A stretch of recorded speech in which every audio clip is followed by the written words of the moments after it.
오늘 우리에게 주시는 말씀은 누가복음 4장 18절에서 19절 말씀입니다. 제가 본 말씀을 봉독해 드리겠습니다.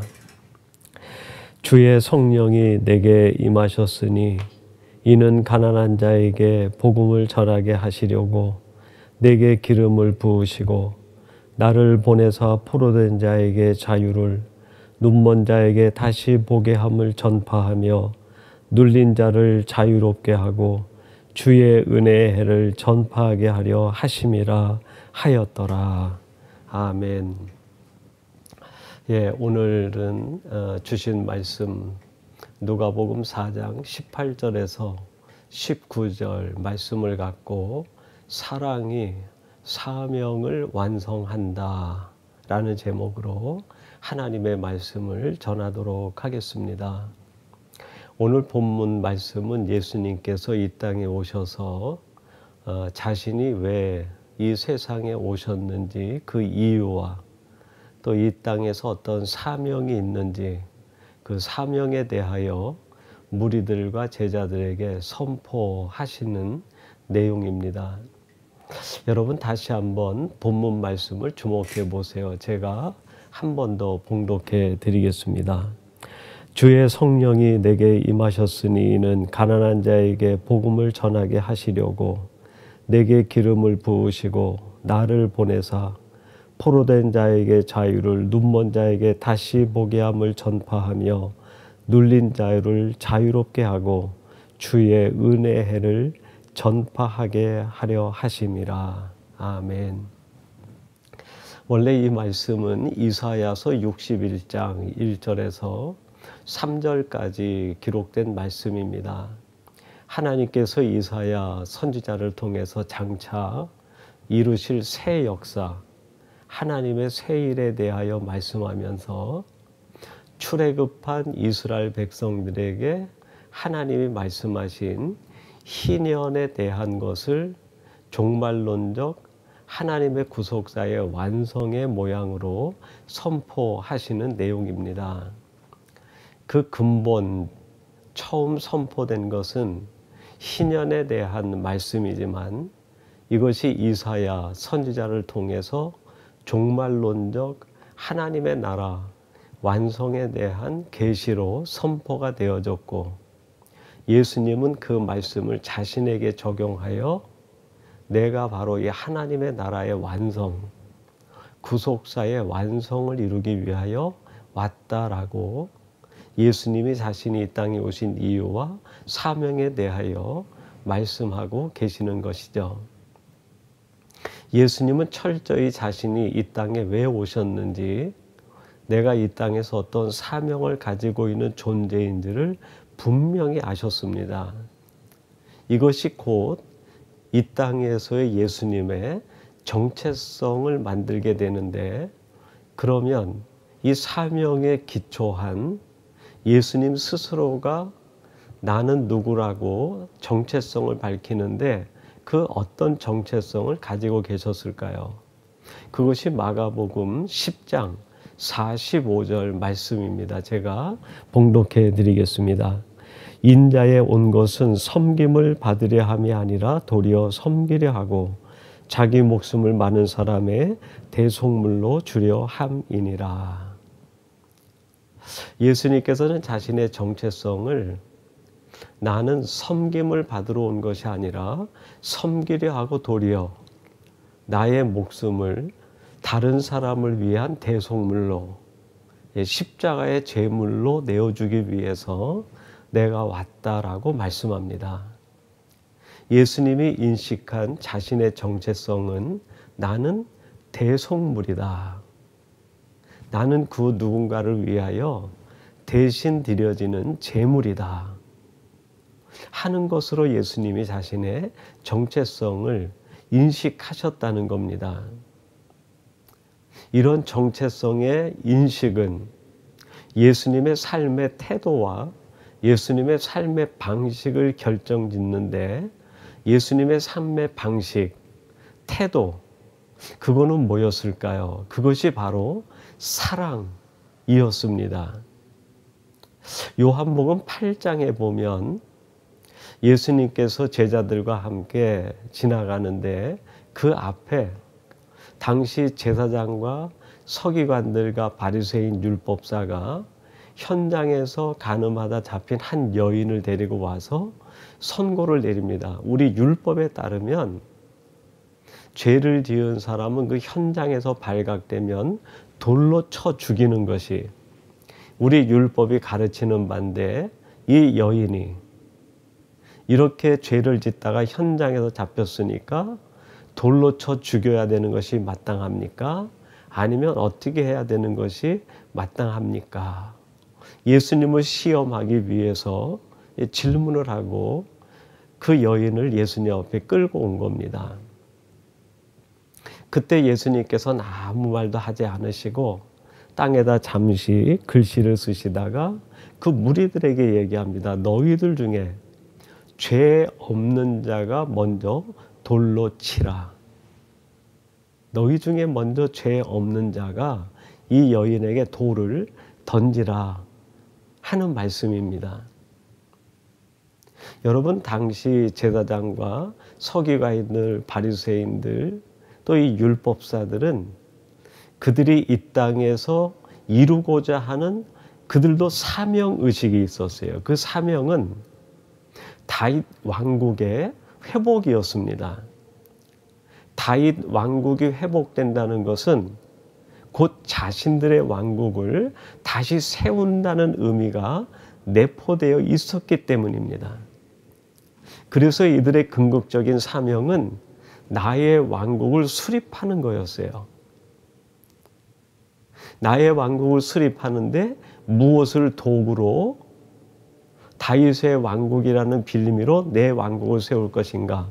율법이라고 하는 것을 빌미로 그들은 자신들의 왕국을 세우고 싶었던 겁니다. 그리고 율법이라는 것을 통해서 그들의 삶의 태도가 만들어지는데 그게 뭡니까? 정죄하는 거예요. 사람을 판단하고 사람을 비난하고 사람을 심판하고 정죄하는 것. 그들에게는 관용이란 찾을 수 없었고 율법에 스스로 수호자라고 여기는 그들에겐 조그마한 사랑에 그 틈이 들어갈 여지가 없었어요. 근데 예수님은 이 땅에 오신 것이 하나님의 구속자의 완성이고 그거를 위해선 자신이 제물이 되고 대속물이 돼야 되고 이 정체성에 기반해서 내가 살아가는 매일의 삶의 태도는 오직 사랑이라고 하는 것을 가지고 계신 예수님은 현장에서 간음하다 잡힌 그 여인에게 정죄하거나 비난하거나 판단하지 않습니다. 너희들 중에 먼저 죄 없는 자가 돌로 치라 말씀하셨을 때 무리들이 자신들에게 있는 숨겨지는 죄성을 발견하고 다 흩어지고 맙니다. 그러자 마지막에 예수님께서 이 여인에게 이런 말씀을 들려주십니다. 그것이 요한복음 8장 11절 말씀입니다. 대답하되 주여 없나이다. 예수께서 이르시되 나도 너를 정죄하지 아니하노니 가서 다시는 죄를 범하지 말라 하시니라. 예수님께서 그 여인에게 선포하기를 나도 너를 정죄하지 않는다. 내가 가지고 있는 삶의 태도는 율법적 심판이나 정죄나 비난이 아니라 하나님이 나를 이 땅에 대속물로 보내주신 또 내가 하나님의 보내신 제물이 되어 이 땅에 사랑으로 살아가는 사람임을 아셨기 때문에 나도 너를 정죄하지 않고 내가 너를 다시 사랑으로 끌어안아 준다라고 선포하신 거죠. 예수님께서 이렇게 현장에서 죄를 짓다가 마땅히 죽어야 될 인생이지만 그 인생에게 죄를 선고하지 않고 사랑으로 보듬어 주신 까닭이 뭘까요? 그것이 바로 아버지의 마음이었기 때문에 그래요. 로마서 5장 8절은 이렇게 말씀합니다. 우리가 아직 죄인 되었을 때에 그리스도께서 우리를 위하여 죽으심으로 하나님께서 우리에 대한 자기의 사랑을 확증하셨느니라. 하나님 앞에 우리 모두가 죄인이요 심판받아 죽어 마땅한 하나님 앞에 진노의 대상이 되었지만, 그런 우리들이 여전히 죄악 가운데 있고, 그런 우리들이 여전히 하나님의 마음을 아프게 하고, 그런 우리들이 여전히 하나님 나라의 방해꾼으로 있음에도 불구하고 하나님께서 우리를 다시 한번 사랑하셔서 내가 너를 사랑한다고 하는 하나님의 사랑을 우리에게 확증해 주셨다는 거예요. 예수님이 이 땅에 오신 이유는 뭡니까? 바로 여기에 있다는 거예요. 당신이 누구든, 당신이 어떤 죄를 지었든, 당신이 지금 어떤 불의와 당신이 지금 어떤 사악한 상황에 있든지 하나님은 관계없이 여러분들을 사랑해 주시는 분이 하나님이라는 것을 증거하기 위해서, 이것을 온 천하만방에 드러내기 위하여 이 사명 때문에 예수님이 오셔서 그 사랑을 지금 드러내고 계신다는 거예요. 여러분, 이렇게 공생에 일관되게 사랑으로 사람들을 대하시고 죄인들을 품으시고 세리들과 창기들과 함께 하나님의 나라를 세워가시던 그 예수님이 마지막 십자가에 돌아가시는 그 순간에 십자가 밑에 있었던 수많은 유대인들과 스스로 의롭다 여기는 사람들이 예수님을 향해 조롱하고 비난하는 그 순간에 하나님을 향해 이런 기도의 말을 드립니다. 그것이 누가복음 23장 34절 말씀입니다. 이에 예수께서 이르시되 아버지 저들을 사하여 주옵소서, 자기들이 하는 것을 알지 못함이니이다 하시더라. 그들이 그의 옷을 나눠 제비 뽑을세 라고 말합니다. 예수님이 십자가에 돌아가시기 직전에 자기를 향해 돌을 던지고 비난하고 침을 뱉고 조소하고 조롱하는 그 무리들을 향해서 원망하거나 비난하거나 그들에게 심판의 말씀을 하시는 것이 아니라 오히려 눈을 들어 하나님을 바라보면서 아버지 하나님, 저들을 사하여 주옵소서, 저들이 지금 무슨 일을 하는지 알지 못함이니이다. 이 말씀을 선포한 거예요. 예수님께서 지금 십자가 위에서 이렇게 선포하신 까닭이 뭡니까? 아버지 하나님이 나를 세상에 보내신 것이 바로 이런 순간에 나로 하여금 그들과 맞서서 싸울 것이 아니라 하나님의 사랑을 드러내고 하나님의 사랑을 계시하라고 나를 세상에 보내신 까닭 아닙니까? 아버지 하나님, 그래서 나는 하나님이 나를 세상에 보내신 그 목적대로 이 순간 하나님의 사랑을 드러내고 하나님의 사랑을 어떻게 하면 계시할 수 있을까? 거기에 내 전심이 다 들어가서 이들을 용서하고 사하는 기도를 드립니다. 하는 것이 지금이 주님의 십자가 위에서의 관용과 용서의 선포, 기도 아니겠습니까? 여러분, 지금 십자가 밑에 모여든 유대인 무리들, 제사장과 바리새인들, 서기관, 율법사들, 그 시대에 그들은 스스로가 가장 정의로운 사람이라고 여겼습니다. 우리보다 더 뜨겁고 열정적인 믿음을 가지고 있는 사람들이 없다고 스스로 자화자찬했습니다. 우리만큼 하나님 앞에서 사명적으로 살아가는 사람들이 없다고 스스로 많은 사람들에게 자신들의 사명을 이야기했습니다. 그러나 그들 가운데 빠진 것이 있는데 그게 뭡니까? 사랑이 빠져버린 거예요. 사랑이 빠져버린 정의는 오직 자기 유익을 추구하는 자기 의에 지나지 않습니다. 사랑이 빠진 믿음은 형식적 종교 외식으로 변질될 뿐입니다. 사랑이 빠진 사병은 그 누군가를 향해 행하는 폭력에 지나지 않는다는 거예요. 여러분, 혹시 우리들이 이 땅을 살아가면서 내가 의를 얘기하고 믿음을 얘기하고 사명을 얘기하되 우리가 얘기하는 의와 믿음과 우리가 얘기하는 사명 속에 혹시 사랑이 빠져버린 것은 아닙니까? 저 유대인 무리들처럼 사랑이 들어가야 될 그 자리에 나의 법이, 율법이, 나의 경험이, 나의 선입견과 편견이 들어가 있는 것은 아닙니까? 율법이 들어가 있는 정의는 사람을 죽이는 도구가 되고 맙니다.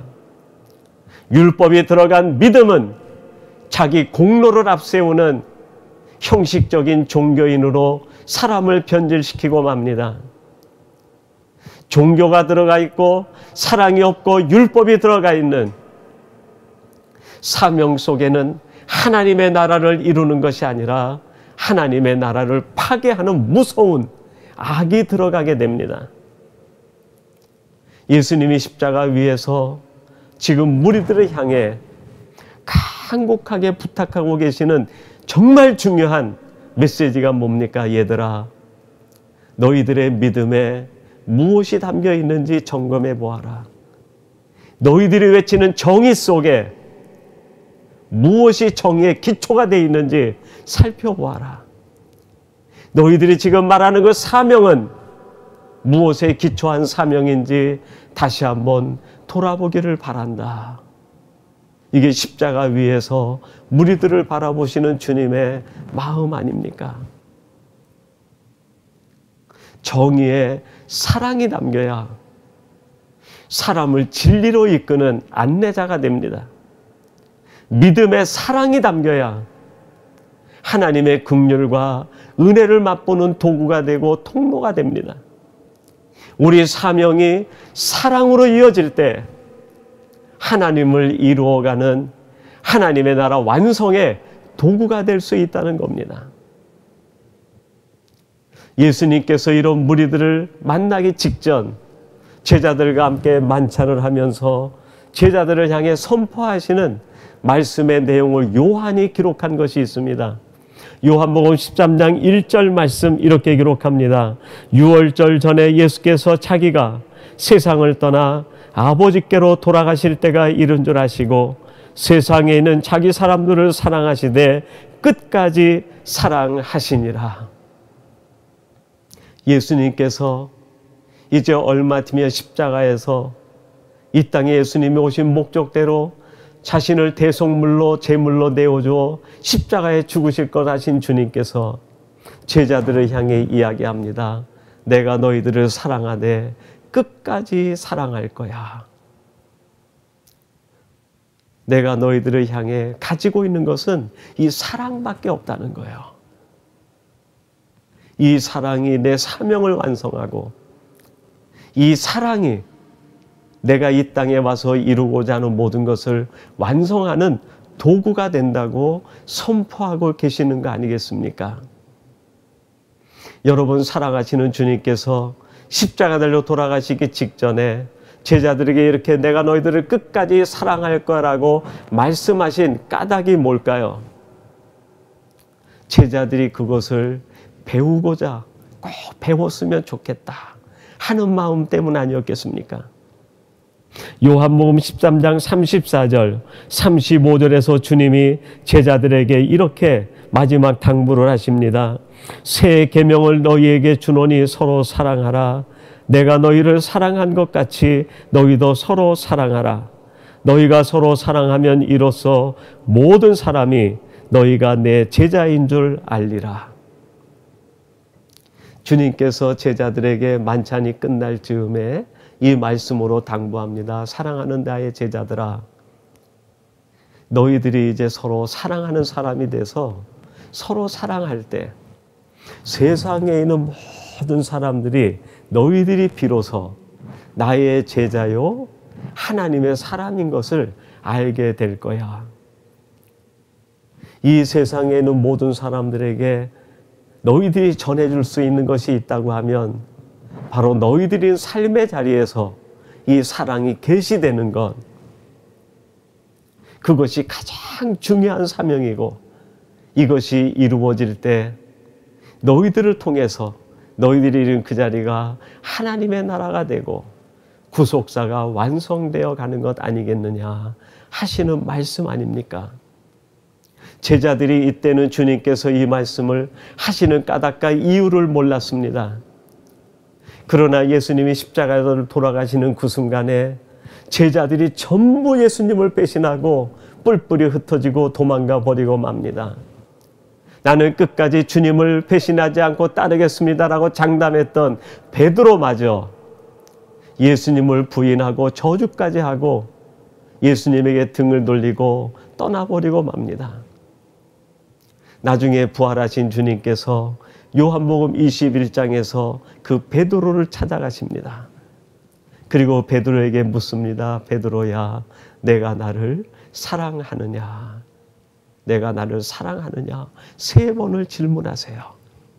무슨 뜻일까요? 베드로야, 나는 내가 어떤 사람이 돼도, 내가 나에게 상처를 주고 배신을 하고 내가 나를 떠날지라도 내가 너를 사랑하는 그 사랑은 끝까지 변함이 없어. 이 사랑은 내가 너에게 주는 사랑이라기보다 아버지 하나님이 너를 이렇게 사랑하기 때문이야. 이 메시지 아닙니까? 그때 베드로의 눈이 열립니다. 하나님의 나라는 사람이 가지고 있는 힘과 능력과 혈기와 사람이 가지고 있는 법으로 이루어지는 것이 아니라 바로 저 사랑. 상대방이 나에게 어떤 일을 해도, 상대방이 나를 배신하고 상대방이 나를 떠나고 상처를 주고 아픔을 준다고 해도 그를 향해 끝까지 사랑하는 그 사랑이 이루어지는 그 순간에 거기에 하나님의 계시가 이루어지고 하나님의 나라가 임하게 되는구나 하는 걸 깨닫게 됩니다. 부활하신 주님이 찾아와서 베드로에게 그 사랑을 일깨워 줄 때 베드로 마음속에 하나님의 나라가 이루어지는 것을 경험하게 됩니다. 이걸 경험한 베드로가 예루살렘으로 돌아가 자기에게 맡겨진 사명의 자리에서 주님이 하셨던 것과 똑같이 사랑을 베풀어가며 자기에게 주어진 사명을 감당해 나갑니다. 여러분, 오늘 설교 제목이 사랑이 사명을 완성한다라는 제목입니다. 오늘날 이 많은 이 땅의 크리스찬들이 전부 사명을 발견하고 사명을 쫓아 살기를 원합니다. 하나님의 나라를 위해서, 하나님을 위해서, 교회를 위해서, 하나님의 영광을 위해서 사명을 얘기하고 사명을 생각해요. 그런데 놓치는 것이 있습니다. 그게 뭘까요? 이 사명을 이루기 위하여 내가 무엇으로 살아야 되는가? 방법론을 잃어버리는 거예요. 주님께서 우리들에게 가르쳐 주신 사명을 이루는 방법론, 그게 바로 사랑이라고 말씀하십니다. 오늘 이 말씀을 함께 나누는 사랑하는 성도 여러분, 이제 우리들이 이 땅에서 하나님이 내게 주신 그 사명과 내 삶의 이유와 목적이 무엇이든지 간에 그것을 이루어 나갈 때 그것이 어떤 종류든 관계없이 하나님께서 그것을 이루시는 방법은 오직 하나, 사랑이라고 말씀합니다. 여러분들이 사랑으로 여러분에게 주어진 사명을 이루심으로 인하여 여러분이 있는 곳에 하나님의 사랑이 계시가 되고 사랑이 계시되는 그 순간에 하나님의 영광이 임하고 하나님의 나라가 여러분이 계신 자리에 임재하는 놀라운 은혜와 축복을 누리는 복된 성도들이 되시기를 주님의 이름으로 축원합니다. 우리 같이 기도하겠습니다.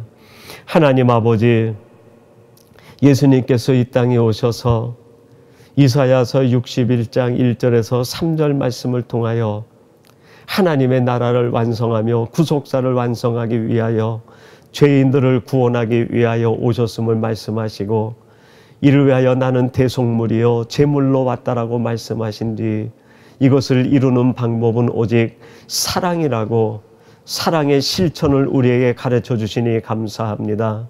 그리고 사랑하는 제자들에게 이제 너희들이 사명을 계승하여 이루어 가야 될 텐데 그 사명은 오직 사랑으로만 이루어 갈 수 있으니 너희들도 이 사랑으로 사명을 완성하라고 가르쳐 주시는 것을 들었습니다. 오늘 예배하는 저희 모두가 우리에게 주어진 사명을 사랑으로 감당하며 완성해가는 하나님의 자녀와 백성들이 되게 해 주옵소서. 예수님의 이름으로 기도하옵나이다. 아멘.